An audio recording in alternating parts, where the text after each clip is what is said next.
Hello everyone. आज हम एक क्वेश्चन डिस्कस कर रहे हैं ऑल्टरनेटिंग करंट पे। तो इस क्वेश्चन में हम फेजर डायग्राम के बारे में थोड़ा डिस्कस करेंगे डिटेल में। तो इस डायग्राम में आप देख सकते हैं एक सर्किट हमें गिवन है और इस सर्किट में कैपेसिटर्स है, रेजिस्टेंस और इंडक्टेंस तीनों एलिमेंट्स हैं।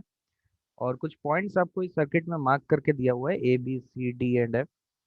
And it is given that potential difference across the DE point is 7 volt, across DF is 15 volt, across EF is 20 volt. So we need to find the value of this input alternating supply voltage V naught. तो आप इस video को pause करके पहले try कर सकते हैं and then you can come back for the solution part.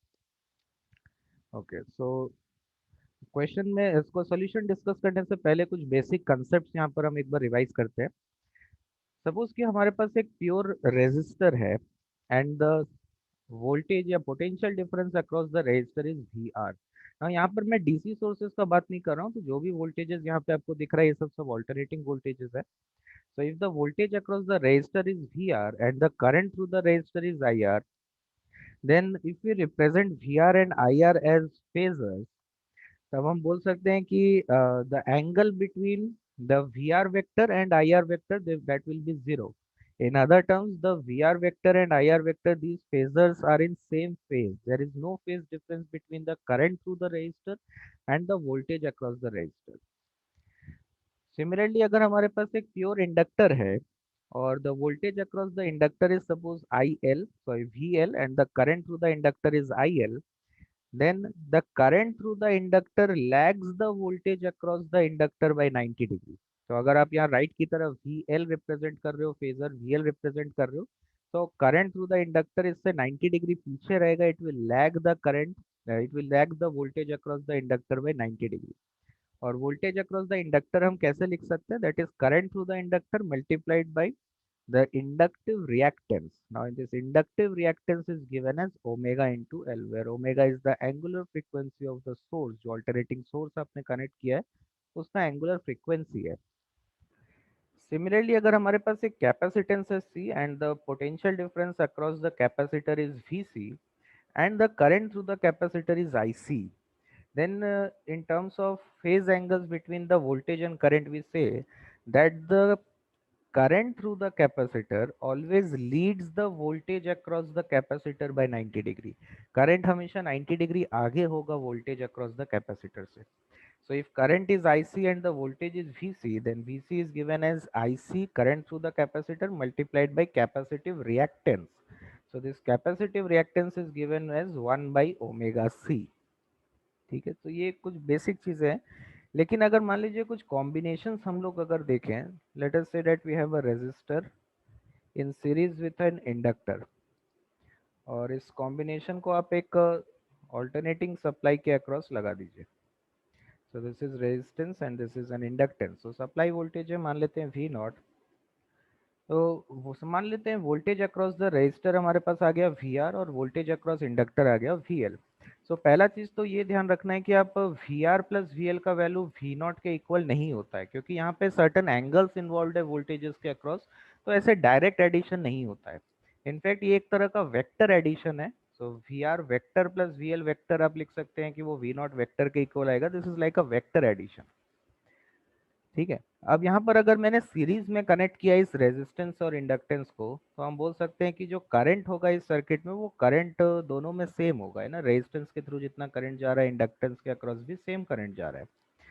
Now हमको ये पता है कि अगर आप सिर्फ रेजिस्टेंस वाले पार्ट को अगर आप देखिए, तो आप बोल सकते हैं कि करंट को अगर मैं एक फेजर की तरह रिप्रेजेंट कर रहा हूँ राइट की तरफ, तो वोल्टेज अक्रॉस द रेजिस्टर वो भी राइट की तरफ होगा, बिकॉज देर इज, क्योंकि जो वी आर वेक्टर है जो वोल्टेज है अक्रॉस द रेजिस्टर और करंट है थ्रू द रेजिस्टर, उन दोनों के बीच हमेशा फेज डिफरेंस जीरो होता है ना। They are in same phase.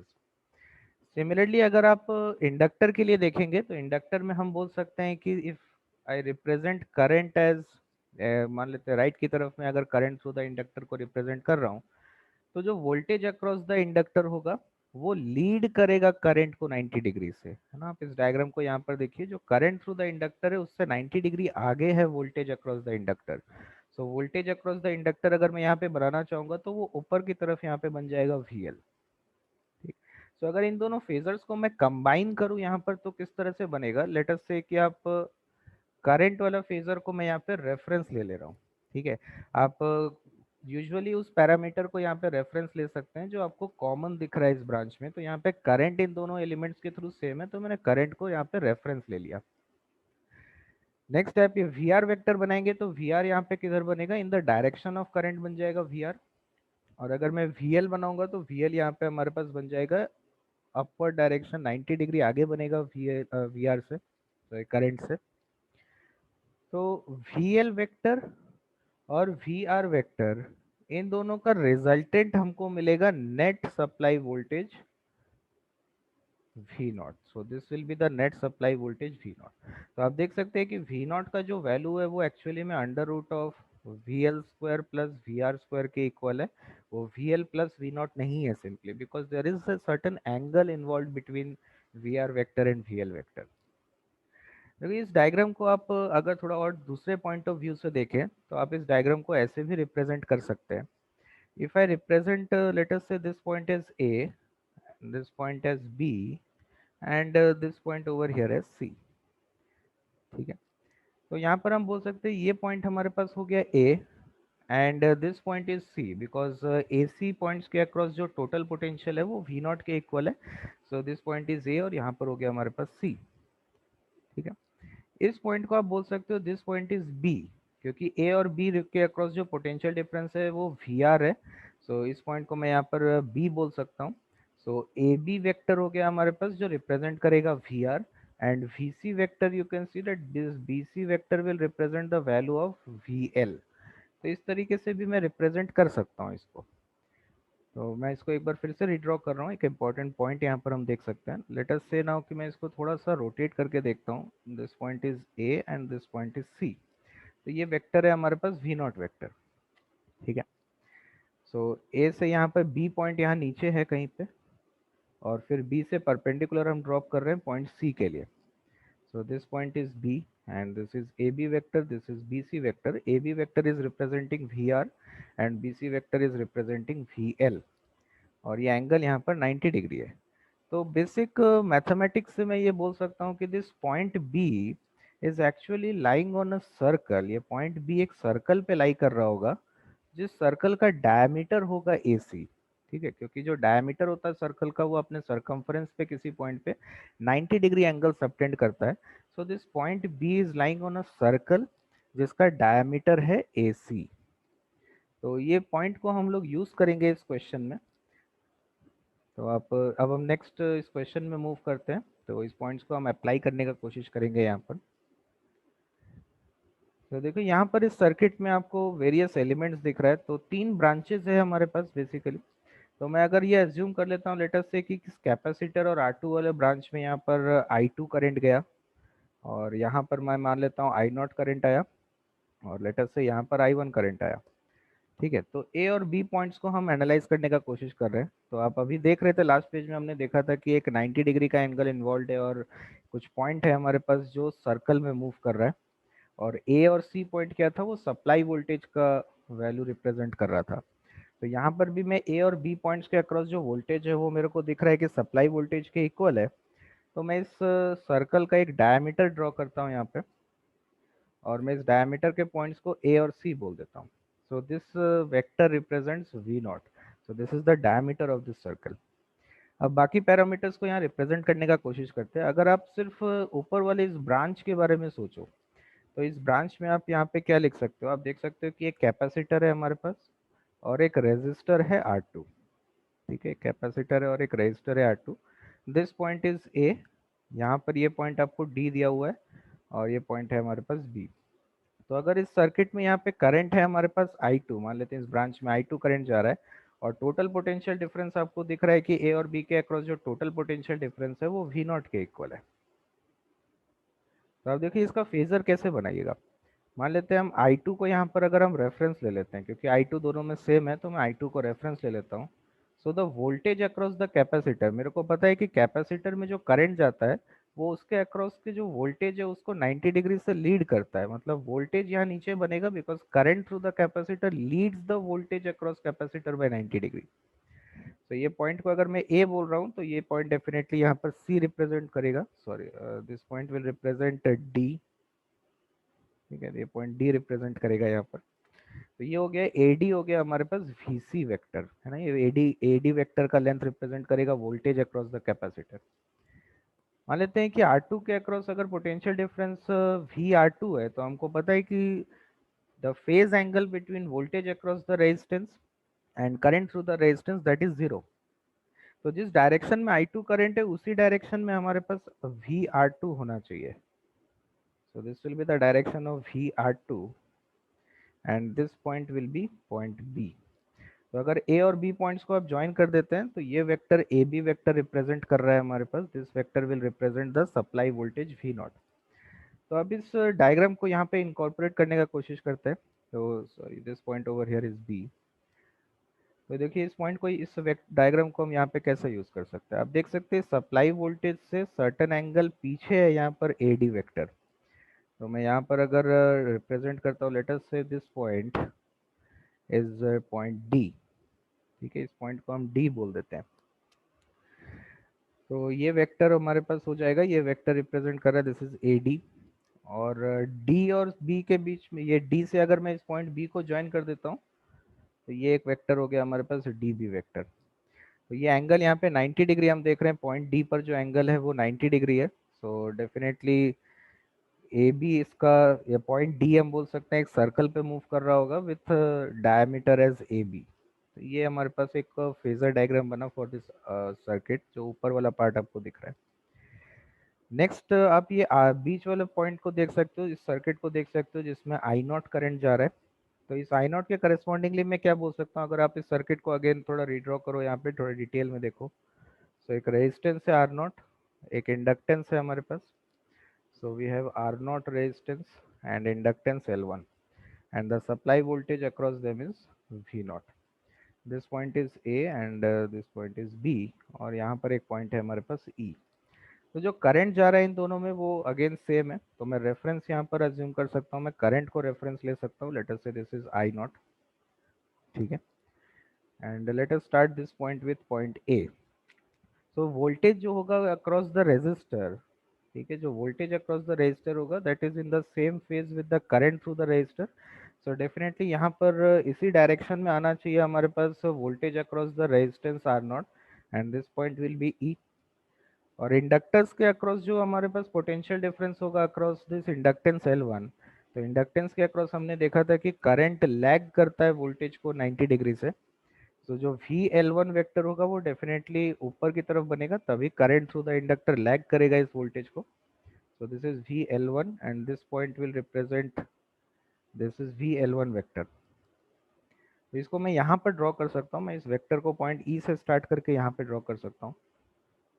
ठीक है, so this point will be point B.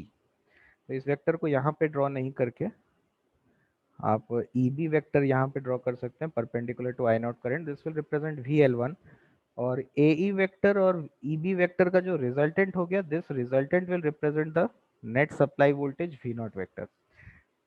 ये एंगल यहाँ पर 90 डिग्री हो गया। तो अगेन आप यहाँ पर देख सकते हैं कि ए बी, इस डायग्राम को अगर मैं यहाँ पे फिर से इनकॉर्पोरेट करने का कोशिश करूँ, तो सप्लाई वोल्टेज से पीछे है, सर्टेन एंगल पीछे है यहाँ पर ये ए ई वेक्टर।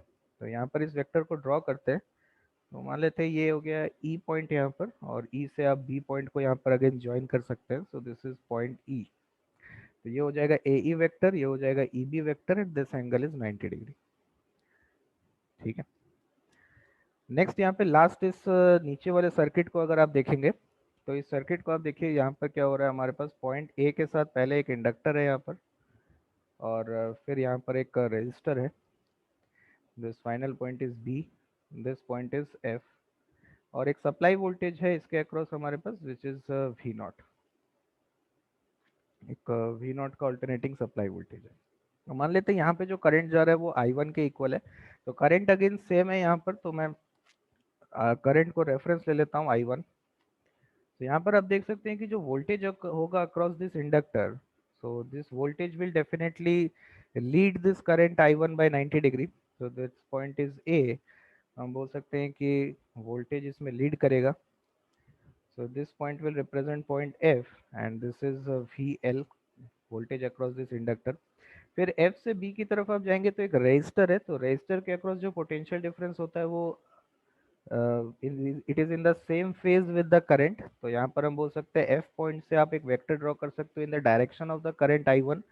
तो हम फाइनली पहुंच जाएंगे यहाँ पे पॉइंट बी पे, and this vector will be the potential difference across the resistor. तो आप ए और बी पॉइंट्स को अगर ज्वाइन कर देते हैं, तो this will be the net supply voltage, this is V nought. ठीक है, तो आप देख सकते हैं कि ए एफ वेक्टर जो है वो सप्लाई वोल्टेज से आगे है यहाँ पर, है ना। तो अगर मैं इसको इस सर्कल में इनकॉर्पोरेट करने का कोशिश करेंगे हम लोग, तो किस तरह से करेंगे, इस सप्लाई वोल्टेज से आगे है ए एफ वेक्टर, तो यहाँ ऊपर बना सकते हो आप एफ वेक्टर को, this point will B F, and F से हम बी को ज्वाइन कर सकते हैं यहाँ पे, सो this point will B F. तो ये हो जाएगा हमारे पास कंप्लीट फेजर इसका। ठीक है, तो इसको आप लोग डेफिनेटली एक बार खुद से ज़रूर ट्राई करिए, एंड उसके बाद फिर आप अगेन कंटिन्यू कर सकते हैं सॉल्यूशन पार्ट को। तो यहाँ पर देखिए आपको क्या दे रखा है, आपको वी डी ई दे रखा है 7 वोल्ट। ठीक है, डी ई वेक्टर आपको दिया हुआ है 7 वोल्ट। तो ये जो पॉइंट्स आपको दिख रहा है डी और ई, इसको आप अगर ज्वाइन कर देते हैं, तो ये डी ई लेंथ आपको 7 वोल्ट दे रखा है। डी एफ लेंथ आपको दे रखा है 15 वोल्ट, मतलब डी और एफ इन दोनों पॉइंट्स को आप अगर ज्वाइन करते हैं, तो ये लेंथ आपको यहाँ पर दे रखा है 15 वोल्ट। तो इस तरीके से इसको मैं डॉटेड लाइन कर देता हूँ, ये आपको 15 वोल्ट दे रखा है, एंड ई एफ आपको दे रखा है 20 वोल्ट। सो आप ई और एफ इसको अगर ज्वाइन कर देते हैं, तो ये लेंथ आपको in between these two points, this length is given as 20 volt. तो इसको हम किस तरह से अप्रोच कर सकते हैं, आप इस ट्राइंगल को अगर यहाँ पर देखें, let us look at the triangle D E F. इस ट्राइंगल को अगर आप देखेंगे, तो आप बोल सकते हैं कि जो सर्कल है, ठीक है, जो सर्कल आपको दिख रहा है वो इस ट्राइंगल का सरकम सर्कल है। ठीक है, it is the circumcircle of this triangle. तो ये ट्राइंगल है हमारे पास, this point is F and this point is D, this is E. जो सर्कल है that is the circumcircle of this triangle. तो इस सरकम सर्कल का रेडियस हम कैसे निकाल सकते हैं, हमको पता है कि कोई भी सरकम सर्कल आपको अगर उसका रेडियस निकालना है, तो that radius is simply given as A B C divided by 4 times of area. तो ए बी सी क्या है, A B C is the sides of this triangles. A B C इस ट्राइंगल का अगर sides है, तो radius इस सरकम circle का होता है A B C by 4 times of area.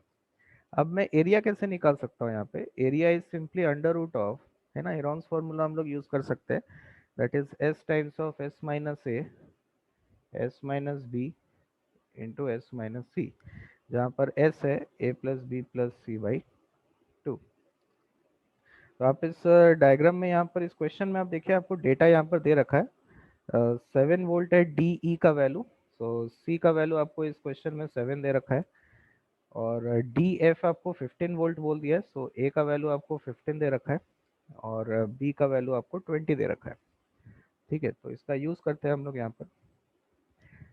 So S का वैल्यू हमको कितना मिल जाएगा यहाँ पे,